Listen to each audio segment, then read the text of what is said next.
Nunca olvidaré aquel jueves de abril cuando mi vida cambió para siempre. El sol madrileño brillaba con fuerza sobre los tejados del barrio Salamanca, ajeno al tsunami que estaba a punto de arrasar mi existencia. Me llamo Miguel Sánchez. Tengo 42 años. Y hasta ese día creía tener una vida perfecta junto a Lucía, mi esposa desde hace 15 años. Esa mañana había salido temprano de la consulta donde trabajo como dermatólogo. Cancelé mis citas de la tarde con la excusa de preparar una sorpresa para nuestro aniversario. 15 años merecían algo especial. Compré flores en la floristería de Doña Carmen, reservé mesa en el Paraguas, el restaurante donde nos conocimos, e incluso pasé por el Corte Inglés para comprarle aquel collar de perlas que tanto había admirado semanas atrás. Llegué a casa con el corazón acelerado, como un chiquillo preparando una travesura. Nuestro piso estaba silencioso. Lucía debería estar en la galería de arte que dirigía en la calle Serrano. Perfecto. Tendría tiempo de prepararlo todo. Dejé las flores en la cocina y me dirigí a nuestro dormitorio para guardar el collar. Entonces lo escuché. Al principio pensé que era la televisión o algún vídeo. Pero al acercarme a la puerta entreabierta de nuestro dormitorio, supe inmediatamente que aquellos sonidos pertenecían a mi esposa. Y no estaba sola. Me quedé paralizado, con la pequeña caja del collar apretada entre mis dedos hasta que los nudillos se me pusieron blancos. Podría haber entrado, podría haber gritado, podría haber hecho lo que cualquier hombre haría al encontrar a su mujer en la cama con otro. Pero algo en mí se congeló. No fue cobardía, fue una extraña claridad, como si de repente estuviera observando mi vida desde fuera. Di media vuelta, salí de casa sin hacer ruido y caminé sin rumbo por las calles de Madrid durante horas.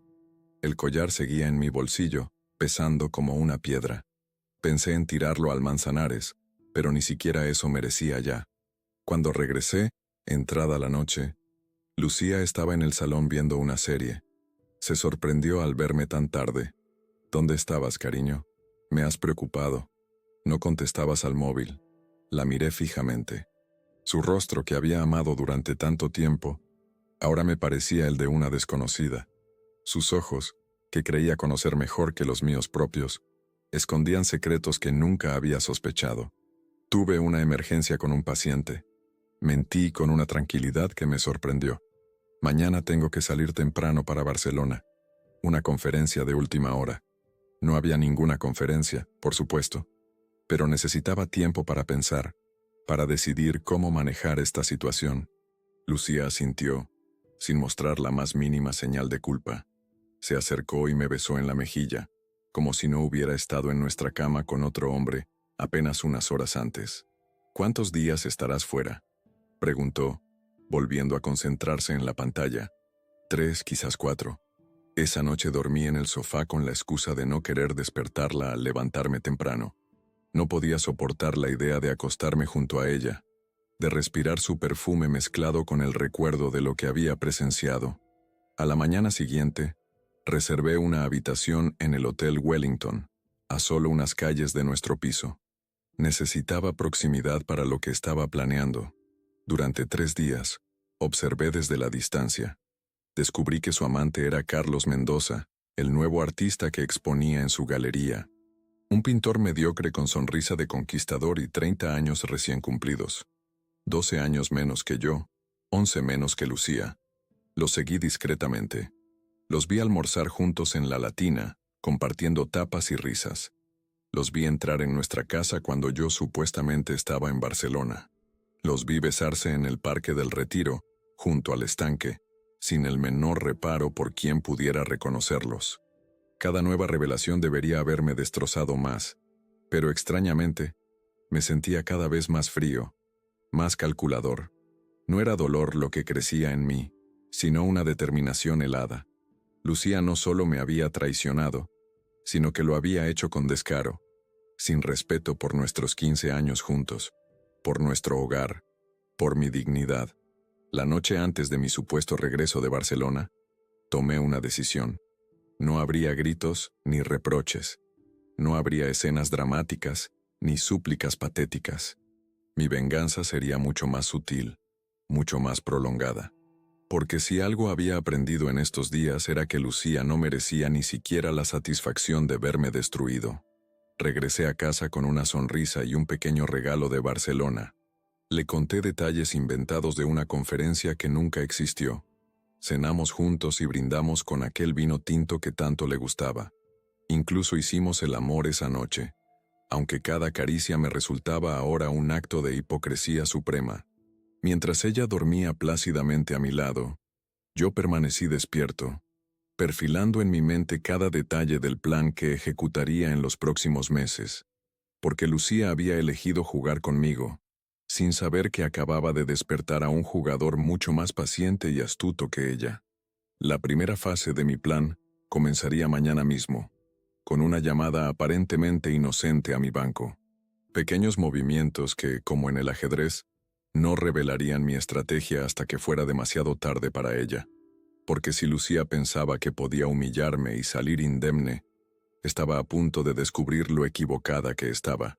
Comenzar una venganza es como soltar un hilo invisible que poco a poco va tejiendo una red alrededor de quien te ha dañado. Durante las semanas siguientes a mi descubrimiento, me convertí en un maestro tejedor de estos hilos. El primer movimiento fue financiero. Transferí discretamente la mitad de nuestros ahorros a una cuenta a mi nombre en otro banco. No era robo. Legalmente, ese dinero también me pertenecía. Dejé suficiente en nuestra cuenta conjunta para no levantar sospechas inmediatas. Lucía nunca prestaba mucha atención a nuestras finanzas mientras pudiera seguir comprando en Serrano y mantener su imagen de galerista sofisticada. En la consulta, comenté casualmente a mis socios que estaba considerando abrir una sucursal en Valencia. Era mentira, por supuesto, pero necesitaba sembrar las semillas de mi futura desaparición. Incluso visité algunos locales comerciales allí, tomé fotos, establecí contactos. Todo perfectamente documentado para cuando llegara el momento. Lo más difícil era mantener la normalidad con Lucía. Cada mañana desayunábamos juntos, hablábamos de nuestros planes del día, y yo fingía no saber que se encontraría con Carlos en su hora de almuerzo extendida. Incluso organicé algunas cenas con amigos comunes, donde ella brillaba como siempre, la perfecta anfitriona del brazo de su exitoso marido. «Estás diferente últimamente, Miguel», me dijo una noche mientras preparábamos la cena para recibir a sus padres. Más atento. Me limité a sonreír, besándola suavemente en la frente. «Quizás por fin estoy apreciando lo que tengo en casa», respondí, saboreando la ironía que ella no podía captar. Su affair con Carlos continuaba. A veces, cuando sabía que estaban juntos en nuestro piso, me sentaba en una cafetería cercana, imaginando sus cuerpos entrelazados en la cama que compartíamos, y extrañamente, no sentía dolor, solo una fría determinación que crecía día a día.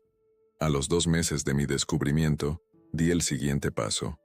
Le regalé a Lucía un teléfono nuevo por su cumpleaños, un modelo carísimo que ella había estado deseando. Lo que no sabía era que había instalado en él un software que me permitía acceder remotamente a sus mensajes, correos y ubicación. No me sentía orgulloso de este nivel de invasión, pero necesitaba información para lo que estaba planeando. Fue así como descubrí que Carlos no era su único amante. Había también un tal Eduardo, dueño de una galería rival, con quien mantenía encuentros esporádicos, y mensajes sugestivos con Alberto, un cliente adinerado que compraba regularmente en su galería. Mi esposa, la mujer que creía conocer hasta el último rincón de su alma, resultó ser una completa desconocida. Una tarde, mientras revisaba sus correos, encontré algo que me heló la sangre. Un mensaje a Carlos, donde hablaba de mí. «Miguel es tan ingenuo. Cree que estoy enamorada de él después de 15 años. A veces me da pena, pero luego recuerdo cómo me ha ignorado durante años, obsesionado con su trabajo, y se me pasa. Además, lo nuestro es solo sexo, cariño. Tú eres mi verdadero amor». Esas palabras fueron como un puñal, pero también una liberación. Cualquier duda que pudiera tener sobre mi plan se esfumó en ese instante. No era yo quien había fallado en nuestro matrimonio. Era ella quien había construido una narrativa falsa para justificar sus traiciones. Con esa certeza, aceleré mis movimientos. Contraté discretamente a un abogado especializado en divorcios, explicándole mi situación y mis sospechas de infidelidad múltiple. Recopilé pruebas, guardé capturas de sus mensajes comprometedores, documenté sus encuentros, no para humillarla públicamente, sino como seguro en caso de que el divorcio se tornara hostil. Mientras tanto, mi comportamiento con ella se volvió aún más atento. Le regalaba flores sin motivo aparente, la sorprendía con cenas románticas, incluso reservé un fin de semana en un parador de Segovia, donde hicimos el amor con una intensidad que hacía años no experimentábamos. Ella estaba desconcertada pero complacida, interpretando mi renovado interés como una segunda luna de miel. «No sé qué te ha pasado, pero me encanta este nuevo Miguel», me dijo una noche acurrucada contra mi pecho. «Hacía tanto que no me sentía así contigo. A veces necesitamos perdernos un poco para encontrarnos de nuevo», respondí, acariciando su cabello y pensando en lo irónicas que resultaban mis palabras. Para el tercer mes, ya tenía alquilado un pequeño apartamento en el barrio de Malasaña, pagado en efectivo y a nombre de un primo de confianza. Trasladé allí, poco a poco, objetos personales importantes, documentos, fotografías familiares, algunos libros queridos. Nada que Lucía pudiera notar de inmediato. También comencé a establecer contacto con galerías de arte en otras ciudades, presentándome como un coleccionista interesado en artistas emergentes.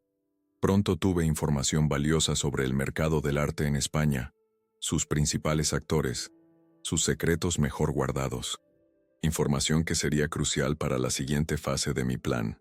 Una mañana, mientras Lucía dormía, entré sigilosamente en su estudio. Allí guardaba los contratos de los artistas que exponían en su galería, incluido Carlos. Con cuidado, fotografié cada página de esos documentos, prestando especial atención a las cláusulas de exclusividad y porcentajes. Luego, con la misma discreción, devolví todo a su lugar exacto. Ese mismo día llamé a Eduardo, el dueño de la galería rival y ocasional amante de mi esposa. Me presenté como un posible inversor interesado en arte contemporáneo.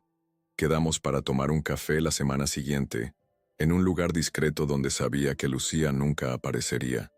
Paralelamente continué con mi rutina normal. Atendía a pacientes en la consulta, cenaba con Lucía, incluso organizamos una pequeña fiesta para celebrar nuestro aniversario número 15, retrasado debido a mi supuesta conferencia en Barcelona. Brindamos rodeados de amigos, y cuando ella me besó frente a todos, proclamando lo afortunada que era por tenerme, sentí una extraña mezcla de tristeza y satisfacción. Esa noche, mientras ella dormía profundamente después de hacer el amor, me levanté silenciosamente y me senté en el balcón de nuestro dormitorio. Madrid brillaba bajo la luna, indiferente a los pequeños dramas que se desarrollaban en sus miles de hogares. Pensé en cómo había cambiado en estos meses, en cómo el dolor se había transformado en algo más complejo y frío. No era odio lo que sentía hacia Lucía, era algo más sutil, la determinación de un hombre que ha visto derrumbarse sus certezas y decide reconstruirse a sí mismo desde las cenizas. Mi venganza no sería un acto de violencia ni un escándalo público. Sería una partida de ajedrez donde cada movimiento estaba meticulosamente calculado para un jaque mate inevitable. El reloj marcaba las 3 de la madrugada cuando volví a la cama. Lucía se giró en sueños, abrazándome inconscientemente. Cerré los ojos sabiendo que pronto llegaría el momento de ejecutar la parte más delicada de mi plan. La parte que cambiaría para siempre nuestras vidas y, especialmente, la suya. Mi reunión con Eduardo Vega, dueño de la galería Artempus y ocasional amante de mi esposa, fue reveladora. Nos encontramos en un pequeño café del barrio de Chueca, lo suficientemente lejos del círculo habitual de Lucía. Eduardo resultó ser un hombre perspicaz, ambicioso y sorprendentemente honesto cuando se le planteaban las preguntas adecuadas. El mundo del arte en Madrid es una serpiente que se muerde la cola, me explicó mientras removía su café. Todos competimos por los mismos artistas, los mismos coleccionistas, las mismas subvenciones. Lo observé con atención. Era atractivo de una manera convencional, con ese aire de intelectual bohemio tan común en su gremio. Me pregunté brevemente qué habría visto Lucía en él, además de la obvia ventaja estratégica de tener un amante en la competencia. Estoy interesado particularmente en Carlos Mendoza, comenté con naturalidad. He visto su trabajo en la galería de mi esposa y me parece prometedor. Eduardo soltó una risa seca. Mendoza, un técnico decente pero sin verdadera visión. Sin embargo, está de moda. Lucía hizo un buen trabajo promocionándolo. ¿Conoces bien a mi esposa?, pregunté, manteniendo un tono casual. Un destello de alarma cruzó su mirada, rápidamente controlado. Profesionalmente, por supuesto. El mundo del arte en Madrid es pequeño. Asentí, dejando que creyera que había mantenido su secreto. Me interesa invertir en artistas emergentes, pero quiero hacerlo con inteligencia. ¿Qué me recomiendas? Durante la hora siguiente, Eduardo me reveló información valiosa sobre el funcionamiento interno del mercado, las debilidades de varias galerías, incluida la de Lucía, y los artistas que realmente tenían futuro. Todo esto mientras creía estar convenciéndome para invertir en Artempus. Al despedirnos le entregué mi tarjeta. Pensaré en tu propuesta. Mientras tanto, quizá podríamos cenar alguna noche. Con nuestras esposas, por supuesto. El pánico momentáneo en sus ojos fue impagable. Claro, sería interesante. Esa misma tarde, concerté una cita con Carlos Mendoza, presentándome como un posible comprador. Nos encontramos en su estudio, un espacio industrial reconvertido en lavapiés. Las paredes estaban cubiertas de sus obras, grandes lienzos con manchas de color que pretendían representar la fragmentación del individuo en la sociedad digital, según sus propias palabras grandilocuentes. Tu exposición en la Galería Lucis ha sido un éxito, comenté mientras examinaba un cuadro particularmente mediocre. Mi esposa asistió a la inauguración y quedó impresionada. ¿Tu esposa?, preguntó distraídamente, demasiado ocupado admirándose a sí mismo. Lucía Sánchez, la dueña de la galería. El color abandonó su rostro tan rápidamente que temí que se desmayara. Tú eres Miguel. Sonreí con tranquilidad. El mismo. No te preocupes, no estoy aquí para crear problemas. De hecho, estoy genuinamente interesado en tu trabajo. Carlos pasó los siguientes 30 minutos en un estado de pánico mal disimulado, alternando entre explicaciones nerviosas sobre su técnica y miradas furtivas hacia la puerta, como si contemplara la posibilidad de huir. Hay algo que deberías saber, dije finalmente, cuando su nerviosismo alcanzaba cotas insoportables. Estoy al tanto de tu relación con Lucía. Se desplomó en una silla, derrotado. Miguel, yo no sé qué decir. No necesitas decir nada. De hecho, quiero proponerte un trato. Lo que le propuse era simple. Yo compraría 3 de sus obras a un precio generoso, significativamente superior al que Lucía había establecido en su galería. A cambio, él firmaría un nuevo contrato de exclusividad con Artempus, la galería de Eduardo, invalidando así su acuerdo con Lucía. Pero eso destruiría mi relación con ella, balbuceó confundido. ¿Y eso te importa realmente?, pregunté con calma, porque según mis fuentes ya estás negociando con otras galerías en Barcelona. Lucía solo fue un trampolín para ti, ¿no es así? Su silencio fue toda la confirmación que necesitaba. Antes de irme, compré las 3 obras más grandes y caras pagando en efectivo. Carlos firmó los recibos con manos temblorosas, sin atreverse a mirarme a los ojos. Espero que sean una buena inversión, comenté mientras mis nuevas adquisiciones eran cuidadosamente empaquetadas. El tiempo lo dirá. La semana siguiente fue crucial. Me reuní discretamente con Alberto, el cliente adinerado que intercambiaba mensajes sugestivos con Lucía.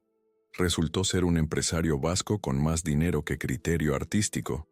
Nuestra conversación, aparentemente casual durante un evento benéfico, me permitió sugerirle sutilmente que la galería Artempus ofrecía mejores oportunidades de inversión que Lucis. Le mencioné que había comprado obras de Carlos Mendoza directamente, evitando así las excesivas comisiones de ciertas galerías. Alberto captó la indirecta. 2 días después canceló la compra de varias obras que tenía prevista en la galería de Lucía.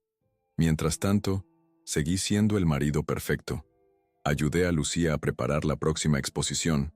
Escuché pacientemente sus quejas sobre proveedores difíciles y artistas temperamentales.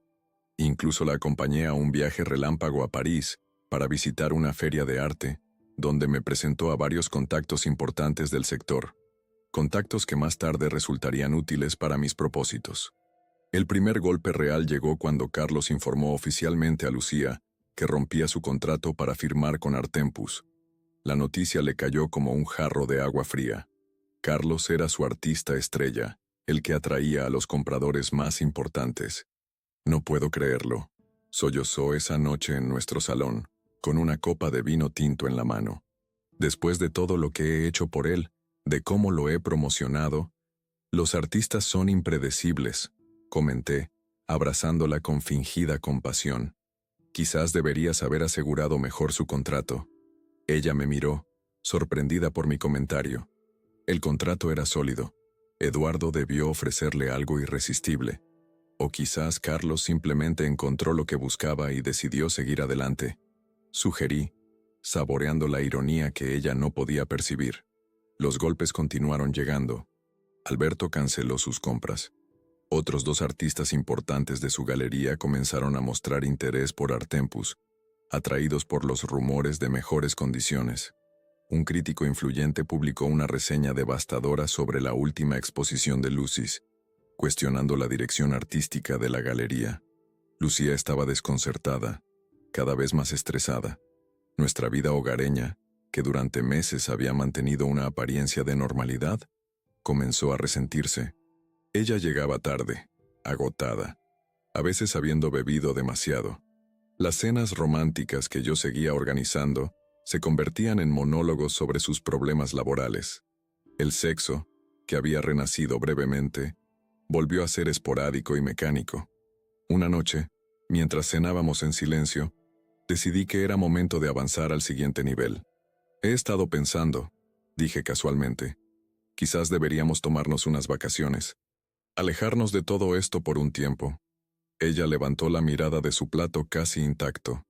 No puedo irme ahora, Miguel. La galería está en crisis. Precisamente por eso. Necesitas perspectiva, descansar. Estás agotada. Lo que necesito es concentrarme en salvar mi negocio, respondió con brusquedad. Además, ¿desde cuándo te importan tanto mis problemas profesionales? Durante años apenas has mostrado interés. Era la primera grieta visible en la fachada de nuestro renovado matrimonio. La aproveché sin piedad. Eso no es justo, Lucía. He estado más presente que nunca estos últimos meses. Te he apoyado en todo. Sí, y es extraño, dijo, mirándome con súbita sospecha. De repente eres el marido perfecto, justo cuando todo lo demás se desmorona. ¿Qué estás insinuando?, pregunté manteniendo mi voz controlada. Ella sacudió la cabeza, confundida. No lo sé. Nada. Estoy cansada y paranoica. Esa noche, mientras ella dormía, hice la llamada que había estado postergando. A la mañana siguiente, 3 de mis obras de Carlos Mendoza aparecieron destacadas en la página web de Artempus, con una nota especial mencionando al prestigioso dermatólogo y coleccionista Dr. Miguel Sánchez. Cuando Lucía lo descubrió, su reacción superó mis expectativas. No fue solo la traición profesional de verme asociado con su competencia directa, fue la comprensión gradual, mientras estudiaba las fechas de adquisición, de que yo había estado en contacto con Carlos mucho antes de que él rompiera su contrato con ella. ¿Cómo pudiste?, me enfrentó esa tarde, con ojos enrojecidos por el llanto y la furia. ¿Cómo pudiste hacerme esto a mí, a mi galería? Me mantuve sereno, casi indiferente. Solo compré arte que me gustaba. ¿No es lo que siempre me has animado a hacer? Le compraste a Carlos cuando aún estaba bajo contrato conmigo, y ahora exhibes esas obras con Eduardo. Era el momento que había estado esperando durante meses. La miré directamente a los ojos y dejé caer la máscara. ¿Y tú, Lucía? ¿Qué has estado exhibiendo con Carlos? ¿Y con Eduardo? ¿Y con Alberto? El silencio que siguió a mis palabras fue denso, casi palpable. Vi cómo el rostro de Lucía pasaba del enojo a la confusión y finalmente al miedo. Se dejó caer en el sofá, como si sus piernas ya no pudieran sostenerla. ¿Qué estás diciendo?, murmuró, aunque ambos sabíamos que había entendido perfectamente. Me senté frente a ella, manteniendo una calma que contrastaba con su desconcierto. Llevo meses sabiendo de tus aventuras, Lucía. Con Carlos, con Eduardo, con Alberto. Quizás con otros que aún no he descubierto. ¿Me has estado espiando? Su indignación sonaba hueca, un intento patético de invertir los papeles. Digamos que abrí los ojos. La primera vez fue accidental. Llegué temprano a casa aquel día de abril para preparar una sorpresa por nuestro aniversario. La vi palidecer. Sí, ese día. Te escuché con Carlos en nuestra habitación. Lucía se cubrió el rostro con las manos. No lloraba, pero su respiración se había vuelto entrecortada. Cuando finalmente habló, su voz era apenas audible. No es lo que piensas, Miguel. Las cosas entre nosotros no estaban bien y yo... ¿No estaban bien? La interrumpí con suavidad. Qué interesante, porque hasta ese día yo creía que teníamos un matrimonio sólido. Ocupado por el trabajo, quizás algo rutinario, pero sólido. Estabas ausente, replicó, encontrando su voz y algo de valor. Física y emocionalmente ausente durante años. La consulta, tus pacientes, tus congresos. Siempre había algo más importante que yo. La observé con genuina curiosidad. Era fascinante ver cómo construía esta narrativa, cómo transformaba su traición en mi culpa. Me pregunté si realmente creía en sus propias palabras, o si era solo un mecanismo de defensa. Cuéntame entonces, dije, sirviéndome una copa de vino con tranquilidad estudiada. ¿Cuándo empezó? ¿Con quién? Lucía me miró, sorprendida por mi tono conversacional. Esperaba gritos, acusaciones, quizás violencia. Mi calma la desarmaba más que cualquier rabieta. Con Carlos, hace unos 7 meses, confesó finalmente. Vino a la galería con su portafolio. Era talentoso, apasionado. Me hacía sentir vista, apreciada. ¿Y Eduardo? ¿También te hacía sentir vista y apreciada? Se sonrojó visiblemente. Eduardo fue un error. Estábamos en una feria en Barcelona. Bebimos demasiado. Una vez, concluí por ella. Varias veces, corrigió, bajando la mirada. Pero no significaba nada. ¿Y Alberto? Con Alberto nunca ha pasado nada, respondió rápidamente. Solo flirteo inocente para mantenerlo interesado en la galería. Sabía que mentía. Los mensajes que había leído entre ellos eran explícitos, detallados, reveladores de encuentros pasados y planes futuros. Pero decidí no insistir. Ya tenía suficiente. ¿Por qué nunca me dijiste que no estabas satisfecha con nuestro matrimonio? Pregunté, sinceramente interesado en su respuesta. Lucía soltó una risa amarga. ¿Cuándo, Miguel? ¿Entre tu guardia del domingo y tu congreso del martes? ¿Entre las llamadas de tus pacientes durante nuestras escasas cenas juntos? Había algo de verdad en sus reproches. Tenía que admitirlo. No había sido el marido más atento durante los últimos años. Pero la magnitud de su respuesta, la elaborada red de engaños que había tejido, superaba cualquier justificación. Entiendo, dije simplemente. ¿Y qué hacemos ahora? Mi pregunta pareció desconcertarla. Esperaba recriminaciones, amenazas de divorcio, no esta conversación casi clínica sobre nuestro futuro. No lo sé, balbuceó. ¿Qué quieres hacer tú? Me levanté y caminé hacia la ventana. Madrid se extendía ante mí, indiferente a nuestro pequeño drama doméstico. Eso depende, respondí sin volverme. ¿Quieres salvar nuestro matrimonio, Lucía? La pregunta flotó entre nosotros como un globo a punto de estallar. Vi su reflejo en el cristal debatiéndose entre múltiples respuestas. Sí, dijo finalmente, si tú también quieres. Me giré lentamente. ¿Y Carlos? Terminado, afirmó con decisión. De hecho, después de lo que ha hecho con el contrato, no quiero volver a verlo. ¿Y los demás? No hay demás, Miguel. Te he dicho la verdad. Asentí, como si aceptara sus palabras, aunque ambos sabíamos que era otra mentira. Me acerqué y me senté junto a ella en el sofá, tomando sus manos entre las mías. Vamos a necesitar tiempo, dije con voz suave, y cambios significativos por ambas partes. El alivio en su rostro era evidente. Había esperado perderlo todo: matrimonio, reputación, estatus social, y de repente se le ofrecía una salida, una oportunidad de redención. Haré lo que sea necesario, prometió, apretando mis manos. Podemos ir a terapia, tomarnos unas vacaciones para reconectar. Lo primero que necesito es espacio para pensar. La interrumpí con gentileza. Voy a quedarme unos días en un hotel. ¿Un hotel? Pero, Miguel, acabamos de decidir intentarlo. Y lo haremos. Pero necesito procesar todo esto a mi manera. Tú también necesitas tiempo para reflexionar sobre lo que realmente quieres. Esa noche, mientras hacía mi maleta bajo la mirada angustiada de Lucía, sentí una extraña mezcla de emociones. No era triunfo, ni siquiera satisfacción por verla vulnerable y asustada. Era algo más complejo, la certeza de estar ejecutando un plan perfecto, combinada con el reconocimiento de que ese plan estaba destruyendo lo que una vez había amado profundamente. Me instalé en mi apartamento secreto de Malasaña, aunque oficialmente me registré en un hotel del centro para mantener la coartada. Durante los 3 días siguientes, Lucía me bombardeó con mensajes y llamadas, algunos suplicantes, otros analíticos sobre nuestra situación, unos pocos incluso vagamente acusatorios cuando el miedo daba paso al resentimiento. Respondí a todos con brevedad cortés, manteniendo viva la esperanza de reconciliación, sin comprometerme a nada concreto. Mientras tanto, activé la siguiente fase de mi plan. Contacté a varios críticos de arte y coleccionistas influyentes que había conocido durante mi falsa etapa como marido interesado en el mundo artístico. Les comenté, con aparente preocupación, rumores sobre la inestabilidad financiera de la Galería Lucis. Mi esposa está pasando por un momento difícil, explicaba con voz afligida. Varios artistas importantes han roto sus contratos y hay problemas de liquidez. Por supuesto, esto queda entre nosotros.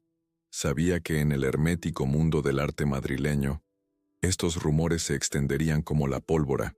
Los coleccionistas son extremadamente sensibles a cualquier indicio de inestabilidad en las galerías donde invierten. Nadie quiere comprar obra a un precio premium de un negocio que podría cerrar en 6 meses, devaluando así su inversión. Al cuarto día, regresé a casa. Lucía había preparado una cena elaborada. Se había vestido con elegancia contenida y había llenado el apartamento de velas. Una escenografía perfecta para la reconciliación que ella esperaba. «Te he echado de menos», me dijo mientras cenábamos. «Estos días me han servido para darme cuenta de lo mucho que significas para mí, de lo estúpida que he sido». Le sonreí con ternura estudiada. «Yo también he reflexionado mucho. Creo que podemos reconstruir lo nuestro, pero necesitamos absoluta honestidad de ahora en adelante». «Por supuesto», asintió fervientemente. «Transparencia total, empezando por tu situación financiera», añadí con naturalidad. «Me preocupa la galería, Lucía. Después de lo de Carlos y las cancelaciones de Alberto, estás en problemas». Su rostro se tensó ligeramente. «Nada que no pueda manejar. Es un bache temporal. Sabes que puedo ayudarte si lo necesitas», ofrecí, sabiendo perfectamente que su orgullo le impediría aceptar. «Te lo agradezco, pero prefiero resolver esto por mí misma», respondió, tal como había previsto. «Es mi negocio, mi responsabilidad. Como quieras. Pero si cambias de opinión». Esa noche, hicimos el amor con una intensidad casi desesperada.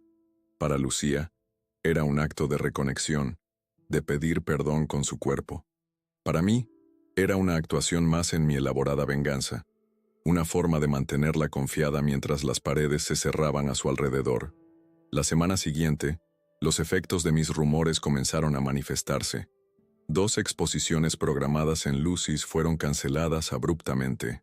Un inversor importante retiró su apoyo financiero para un proyecto que Lucía llevaba meses preparando.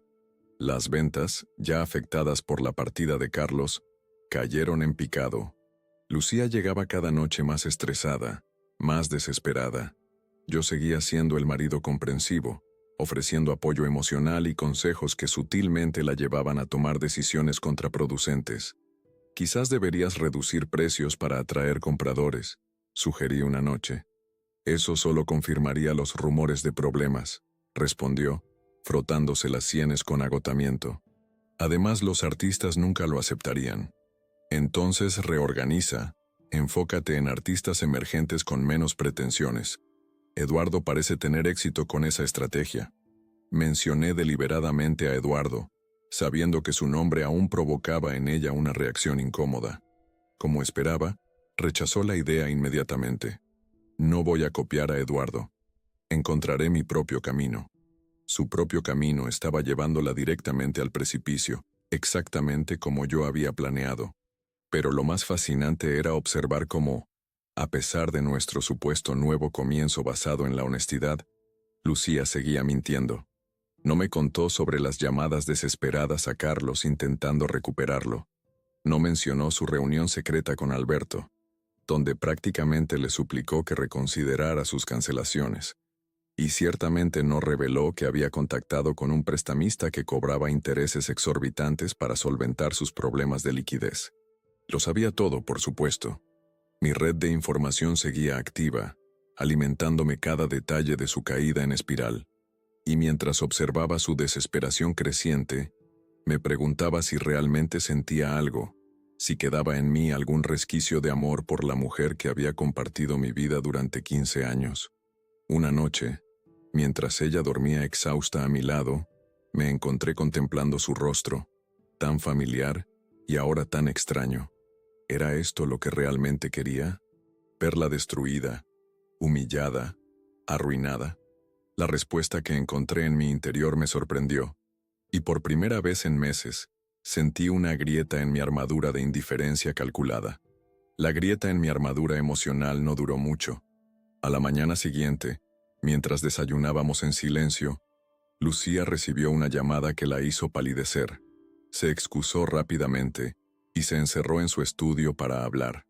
A través de la puerta, pude escuchar fragmentos de una conversación desesperada. No pueden hacer eso. El contrato es claro. Por favor, necesito más tiempo. Cuando salió, tenía los ojos enrojecidos y las manos temblorosas. Fingí no notarlo, ofreciéndole más café con una sonrisa comprensiva. ¿Problemas en la galería?, pregunté con suavidad. Dudó un momento, como sopesando cuánto decirme. Nada grave, mintió finalmente. Un proveedor difícil. Asentí, permitiéndole mantener la fachada. Sabes que estoy aquí si necesitas hablar. Su sonrisa forzada fue toda la respuesta que obtuve. Más tarde ese día, mientras atendía pacientes en la consulta, recibí un mensaje de uno de mis contactos en el mundo del arte.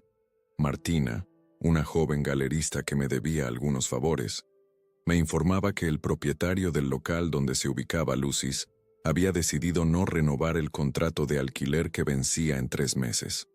En su lugar, ofrecería el espacio a una galería internacional que quería establecerse en Madrid. Yo sabía de esta posibilidad hacía semanas. De hecho, había sido yo quien, a través de intermediarios, había presentado el local a los representantes de esa galería extranjera, destacando su ubicación privilegiada.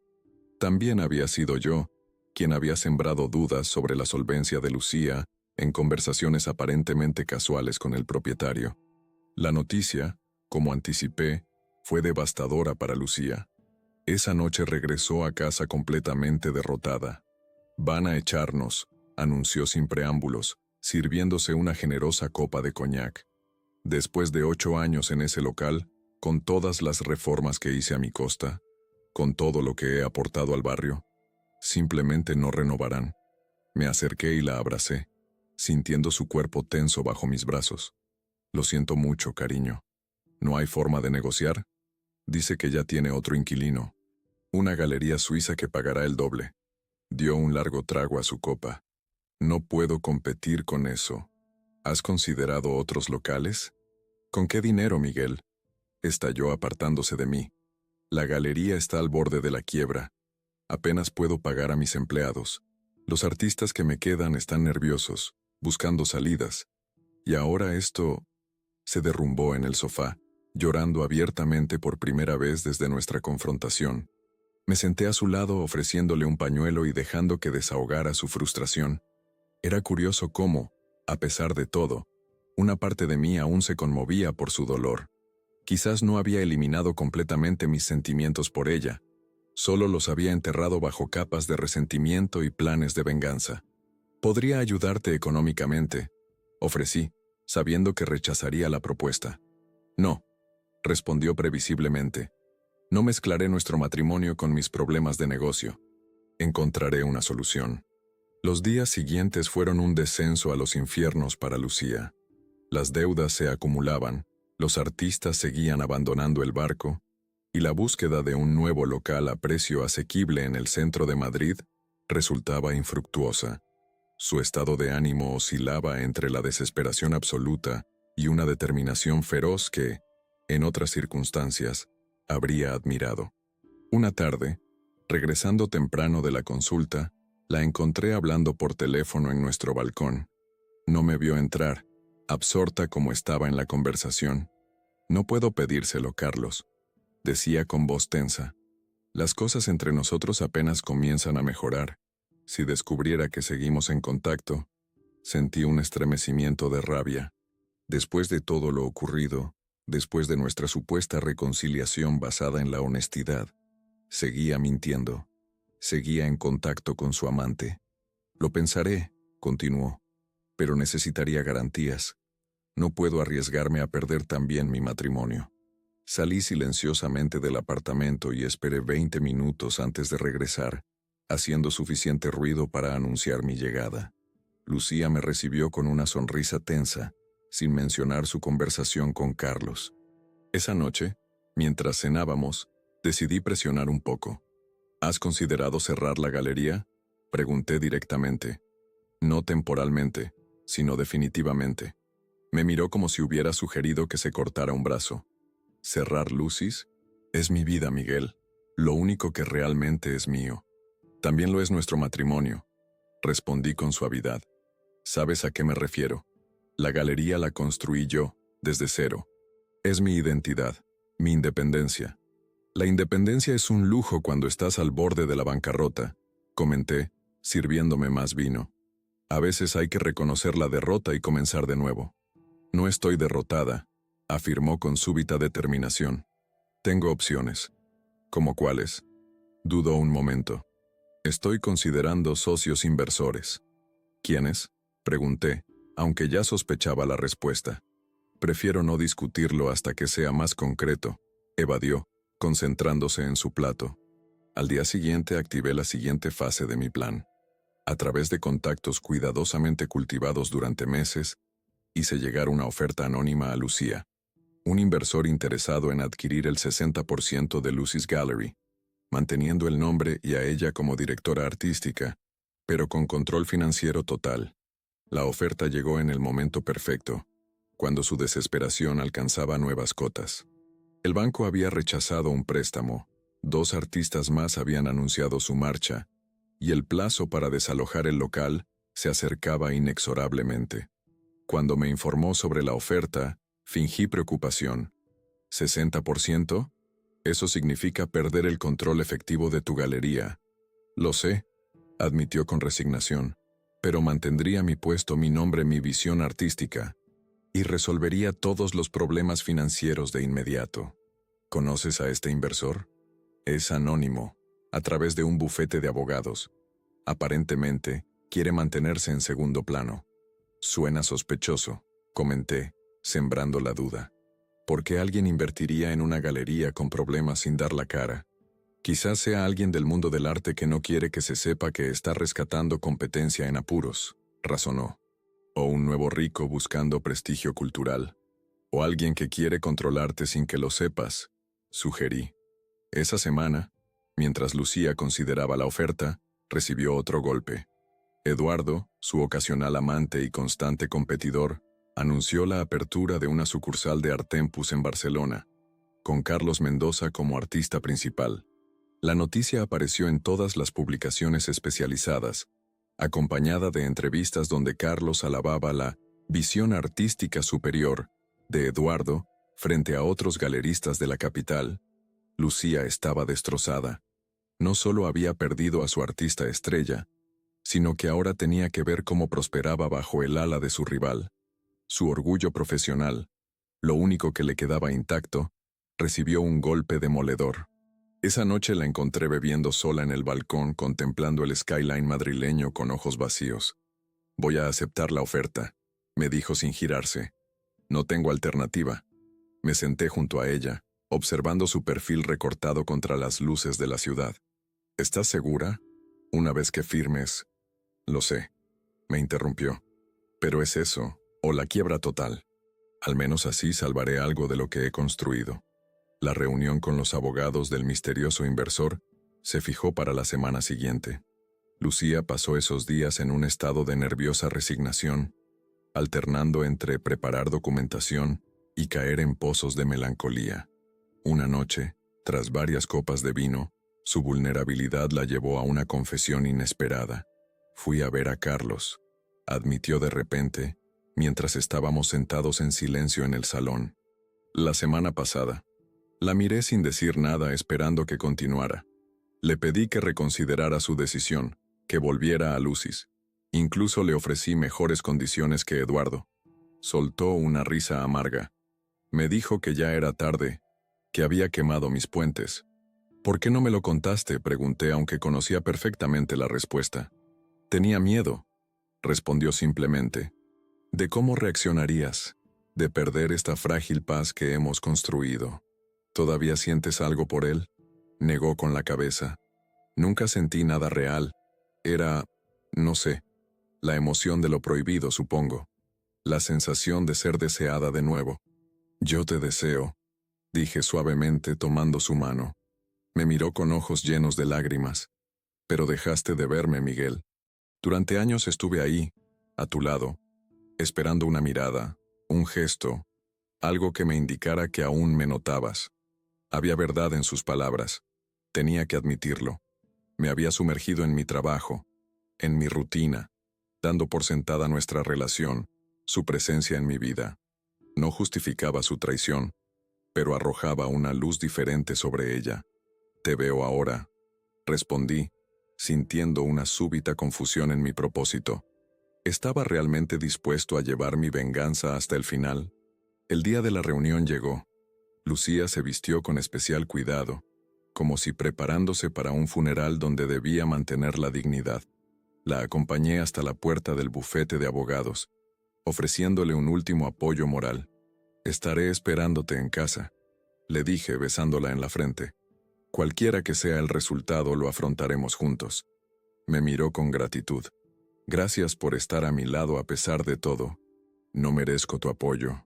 «Todos merecemos segundas oportunidades», respondí, sintiendo el peso de la ironía en mis palabras. Mientras la veía entrar al edificio, saqué mi teléfono y envié un mensaje. «La paloma ha entrado al nido». Minutos después, recibí la confirmación. Todo listo para la presentación. Caminé lentamente hasta un café cercano y pedí un espresso. Mi mente era un torbellino de emociones contradictorias. Había planeado este momento durante meses. Había calculado cada detalle para que la humillación de Lucía fuera completa. Y sin embargo, una parte de mí se preguntaba si estaba llevando las cosas demasiado lejos, si la venganza que había buscado con tanta determinación realmente sanaría mi orgullo herido. El teléfono vibró en mi bolsillo. Un mensaje de mi abogado. Firmado. Transferencia completada. Era oficial. Acababa de convertirme en el propietario mayoritario de la galería de mi esposa. El inversor anónimo, el salvador misterioso de Lucis Gallery, era yo. Usando una red de empresas pantalla y testaferros, había adquirido el control del negocio que tanto orgullo le daba. La última fase de mi plan estaba en marcha. Ahora solo quedaba el momento de la revelación, cuando Lucía descubriera quién era realmente su nuevo jefe. La venganza que había planeado con tanto cuidado estaba al alcance de mi mano. Solo tenía que extenderla y tomar lo que me correspondía. La satisfacción de verla completamente derrotada. Y sin embargo, mientras esperaba su llamada, sentí que algo cambiaba dentro de mí. Una duda que crecía como una grieta en un dique, amenazando con romper la barrera de frialdad que había construido durante meses. ¿Realmente quería destruirla por completo? ¿O había un camino diferente, uno que no había contemplado hasta ahora? El café se enfrió en mi taza mientras esperaba. Afuera, Madrid continuaba su ritmo frenético, ajena al pequeño drama que yo había orquestado con tanta precisión. Pensé en Lucía, sentada en aquella sala de reuniones, firmando documentos que transferían el control de su preciada galería a un desconocido. A mí, mi teléfono sonó. Era ella. «¿Cómo ha ido?», pregunté, manteniendo un tono de preocupación. Su voz sonaba extrañamente tranquila. «Está hecho. Ya no soy la dueña de Lucis, solo su directora artística. ¿Conociste al inversor?». «No. Todo fue a través de abogados, muy profesionales, muy fríos. Como asistir a mi propia ejecución en una habitación con aire acondicionado y café gourmet». «¿Dónde estás ahora?». «Caminando. Necesitaba aire». Hizo una pausa. «¿Podemos vernos?». «No quiero estar sola». «Claro. ¿Dónde?». «En el Retiro, junto al estanque». El Parque del Retiro, donde la había visto besarse con Carlos meses atrás, iniciando esta espiral de venganza. La ironía no me pasó desapercibida. «Estaré allí en 20 minutos», respondí. Mientras caminaba hacia el parque, reflexioné sobre mi siguiente movimiento. El plan original era esperar unas semanas, permitir que Lucía se adaptara a su nuevo rol subordinado, y entonces revelar mi identidad como el inversor anónimo. Quería que experimentara primero la humillación de recibir órdenes, de ver cómo su visión artística era cuestionada y modificada según mis caprichos, antes de descubrir que todo venía de su propio marido. Pero algo había cambiado en mí. Quizás fueron sus confesiones recientes, quizás la vulnerabilidad que había mostrado estos últimos días. O quizás era simplemente el cansancio de cargar con tanto resentimiento, de dedicar tanto tiempo y energía a una venganza elaborada. La encontré sentada en un banco frente al estanque, observando a las familias que paseaban en las barcas bajo el sol primaveral. Se veía pequeña, frágil, tan diferente de la mujer segura y dominante que había conocido durante años. Me senté a su lado en silencio. «¿Sabes qué es lo más extraño?», dijo finalmente sin mirarme. «Siento alivio, como si me hubieran quitado un peso de encima». «¿Alivio?», asintió lentamente. La galería me estaba consumiendo. No solo ahora, con la crisis, sino desde siempre. La presión constante, la competencia, las apariencias. Era agotador. Pero siempre dijiste que era tu vida, tu identidad. Y lo creía. Se giró para mirarme. O necesitaba creerlo para justificar muchas cosas. Sus ojos, usualmente esquivos desde nuestra confrontación, ahora me miraban directamente, con una claridad que no había visto en mucho tiempo. Lo de Carlos, Eduardo, los demás, no fue solo por el sexo o la emoción, continuó. Era una forma de rebelarme contra mi propia vida perfectamente diseñada. La galerista exitosa, la esposa del respetado doctor, la anfitriona impecable, un personaje que yo misma había creado y que me estaba asfixiando. La escuché en silencio, sorprendido por su súbita honestidad, por esta nueva Lucía que emergía de las cenizas de su imperio caído. Cuando me enteré de que sabía sobre mis aventuras, prosiguió, esperaba gritos, violencia, un divorcio inmediato. Tu calma fue lo más desconcertante, y luego tu apoyo durante toda esta crisis. Sacudió la cabeza con incredulidad. No lo merezco, Miguel. Ninguna de tu comprensión. En ese momento, sentí cómo el elaborado plan que había construido durante meses comenzaba a desmoronarse, no porque fallara en su ejecución, sino porque su objetivo ya no parecía relevante. La Lucía que quería castigar, la mujer arrogante y manipuladora que me había humillado, ya no existía. O quizás nunca había existido realmente, solo en mi percepción distorsionada por el dolor. Te equivocas, dije finalmente. No he sido tan comprensivo como crees. Me miró con confusión. ¿Qué quieres decir? Tomé aire profundamente. Lo que estaba a punto de hacer alteraría completamente el curso que había planeado con tanto cuidado. Pero de repente, la venganza perfecta me parecía un objetivo vacío, un camino que solo conduciría a más dolor para ambos. El inversor anónimo que compró Lucis, dije lentamente. Soy yo. Su rostro pasó por una sucesión de emociones tan rápidas que apenas pude registrarlas. Confusión, incredulidad, comprensión y, finalmente, una mezcla de dolor y rabia. ¿Tú? Se levantó de golpe, alejándose unos pasos. ¿Todo esto ha sido obra tuya? No solo la compra de la galería, confesé, manteniendo mi voz baja, consciente de las familias que pasaban cerca. Carlos, Eduardo, las cancelaciones, los rumores, todo ha sido parte de un plan que comencé cuando te descubrí con él en nuestra cama. Lucía se llevó una mano a la boca, sus ojos abriéndose cada vez más al comprender el alcance de mi intervención. El teléfono nuevo estaba intervenido, dedujo. Por eso sabías todo sobre mí, sobre mis mensajes con Alberto, asentí, y sobre tus encuentros con Eduardo, y tus intentos desesperados de recuperar a Carlos. Dios mío, murmuró, dejándose caer nuevamente en el banco, ahora lo más alejada posible de mí. ¿Has estado jugando conmigo todo este tiempo? Mientras yo me desmoronaba, mientras perdía todo lo que valoraba, tú estabas orquestando mi caída. Sí, admití. Quería que sintieras lo mismo que yo sentí aquel día. La humillación, la impotencia, el dolor de ver cómo todo lo que creías seguro se desmorona. ¿Por qué me lo cuentas ahora?, preguntó, con voz temblorosa. ¿Por qué no esperar a que tu venganza fuera completa? Era una buena pregunta, una para la que no tenía una respuesta clara. Porque ya no estoy seguro de qué quiero, respondí con sinceridad. Llevo meses viviendo para este momento, para verte derrotada, para recuperar mi orgullo. Pero ahora que ha llegado, ¿no sabe tan dulce como esperabas? Su voz tenía un tono amargo, pero también algo más. ¿Comprensión? No se trata solo de eso, continuó antes de que pudiera responder.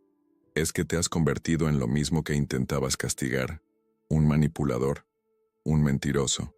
Sus palabras me golpearon con fuerza, porque contenían una verdad innegable. En mi búsqueda de justicia, me había transformado en aquello que despreciaba. Tienes razón, reconocí. Me he convertido en algo que no reconozco. Pero tú hiciste lo mismo, Lucía. Ambos nos perdimos en el camino. Nos quedamos en silencio, contemplando el estanque.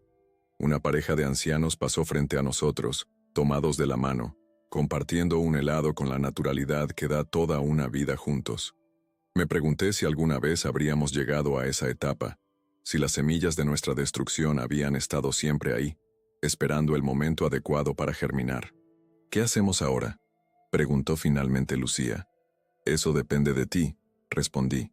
Legalmente, soy el dueño mayoritario de Lucis. Puedo hacer lo que quiera con ella. ¿Y qué quieres hacer?, consideré la pregunta cuidadosamente.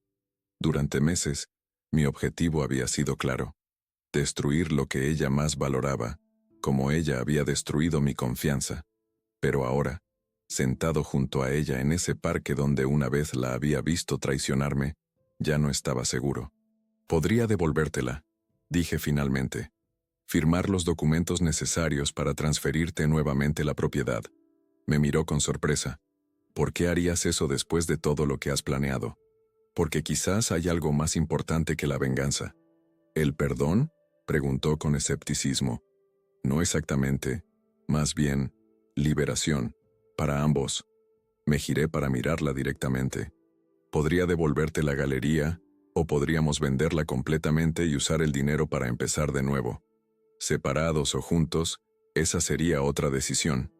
Lucía guardó silencio, procesando mis palabras, la magnitud de lo que estaba ofreciendo. No sé si podría confiar en ti de nuevo, dijo finalmente. O si tú podrías confiar en mí. Probablemente no, admití. Al menos no como antes. Pero quizás esa confianza ciega no era tan saludable como creíamos. Una pequeña sonrisa apareció en sus labios. Es extraño. Durante meses has estado manipulándome, destruyéndome metódicamente, y sin embargo, esta es la conversación más honesta que hemos tenido en años. Tenía razón. A pesar de las mentiras, los engaños, las manipulaciones por ambas partes, por primera vez estábamos mostrándonos como realmente éramos, con nuestras debilidades, nuestros rencores, nuestros miedos. ¿Qué quieres tú, Lucía?, pregunté. ¿La galería? ¿Un divorcio? ¿Una segunda oportunidad? Reflexionó durante un largo momento. con la mirada perdida en el horizonte. Quiero paz, respondió finalmente. Estos meses han sido agotadores. Descubrir que gran parte de mi sufrimiento fue orquestado por ti debería enfurecerme, pero estoy demasiado cansada para la ira. Y quizás en algún nivel retorcido me lo merecía. Nadie merece ser manipulado así, dije, sorprendiéndome a mí mismo con mis palabras. Lo que te hice fue calculado y cruel, independientemente de tus errores. Y lo que yo te hice también, reconoció. No solo las infidelidades, sino cómo las manejé, cómo las justifiqué. El sol comenzaba a descender, tiñendo el parque con una luz dorada que suavizaba los contornos, creando una atmósfera casi irreal. Permanecimos sentados en silencio, cada uno perdido en sus pensamientos, en el reconocimiento de los daños causados y recibidos. Propongo algo, dije finalmente. Tomemos distancia, física y emocional. Yo me mudaré al apartamento que tengo en Malasaña. ¿Tienes un apartamento secreto?, preguntó nuevamente sorprendida por el alcance de mis preparativos. Parte del plan, confirmé. Necesitamos espacio para pensar con claridad, sin la presión de una decisión inmediata. ¿Y la galería? La pondré bajo administración temporal. Ni tú ni yo tomaremos decisiones sobre ella durante un tiempo. Cuando estemos listos, decidiremos su futuro, junto con el nuestro. Lucía asintió lentamente. Suena razonable. Pero, Miguel, hay algo que necesito saber. ¿Por qué me cuentas todo esto ahora? Podrías haber completado tu venganza, revelarme tu identidad cuando ya no tuviera escapatoria. Era la pregunta del millón, la que yo mismo me había estado haciendo, porque me di cuenta de que la venganza no me devolvería lo que perdí. Respondí con sinceridad. Y porque a pesar de todo una parte de mí aún recuerda por qué me enamoré de ti hace tantos años. No sé si queda algo de esas personas que éramos entonces, dijo suavemente. Probablemente no, pero quizás eso no sea malo. Aquellas versiones de nosotros nos trajeron hasta aquí después de todo. Se levantó, ajustándose la chaqueta en un gesto que reconocí como su forma de prepararse para situaciones difíciles. Acepto tu propuesta. Distancia. Tiempo para reflexionar, sin decisiones apresuradas. Me puse de pie junto a ella, manteniendo un espacio prudente entre nosotros. ¿Quieres que te acompañe a casa? Negó con la cabeza. Prefiero caminar sola. Tengo mucho que procesar. Lo entiendo. Comenzó a alejarse, pero se detuvo y se giró hacia mí. Miguel, ¿crees que algún día podremos perdonarnos? No solo el uno al otro, sino a nosotros mismos. Era una pregunta que no tenía respuesta clara, al menos no en ese momento. No lo sé, respondí honestamente, pero creo que vale la pena intentarlo. Asintió una última vez, y se alejó por el sendero del parque, su figura recortándose contra la luz del atardecer. La observé hasta que desapareció entre los árboles, sintiendo una extraña mezcla de pesadumbre y liberación. Mi venganza perfecta había sido interrumpida por algo inesperado. La comprensión de que el camino hacia la sanación no pasaba por infligir más dolor, sino por romper el ciclo de daño que nosotros mismos habíamos creado. Mientras abandonaba el parque, pensé en el apartamento que me esperaba en Malasaña, un espacio que había preparado como base de operaciones para mi venganza y que ahora se convertiría en un lugar de reflexión y, quizás, de renacimiento. No sabía si Lucía y yo encontraríamos un camino de regreso el uno hacia el otro, o si nuestros futuros seguirían rumbos separados. Lo único que tenía claro era que la elaborada red de engaños que había tejido durante meses ya no me definía. La había desmontado por elección propia, no por debilidad, sino por la fuerza que requiere reconocer cuando es momento de detenerse. El círculo de nuestra historia estaba completo. La traición, el dolor, la venganza, la revelación. Ahora, cualquier camino que tomáramos sería nuevo territorio, sin mapas ni planes elaborados, solo la verdad cruda de quiénes éramos realmente y la pregunta de quiénes queríamos llegar a ser.